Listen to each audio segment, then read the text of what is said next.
Karl von Blaas was born April 28, 1815, died March 19, 1894. He was an Austrian painter known for his portraits and religious compositions executed on canvas as well as in the form of frescoes. He was a student at the Venice Academy between 1832 and 1837, where he studied under Lodovico Lipparini. He won many awards and began to receive portrait commissions. In 1837 he received the Prix de Rome from the Venetian Academy, which allowed him to study in Rome for 5 years. He traveled there and during his visit came into contact with a leading member of the Nazarene School, German artist Friedrich Overbeck and his circle, who influenced him in many ways. However, he disagreed artistically with them and realized that his art aimed at more powerful and realistic compositions. While in Italy he traveled extensively, studying and copying many old master paintings. He then devoted himself to ecclesiastical art and genre scenes of ritual character, receiving many commissions for altarpieces and the like,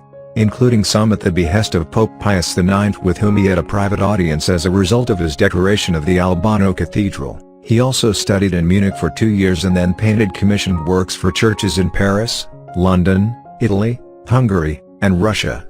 Some years later he began to execute 42 fresco paintings for the Vienna Arsenal from Austria's history, which occupied him for 11 years. These are considered to be among his major works. He is the father of the genre painter Eugen von Blaas, whose reputation has overshadowed that of his father, and Julius von Blaas, also a painter. He died in Vienna in 1894.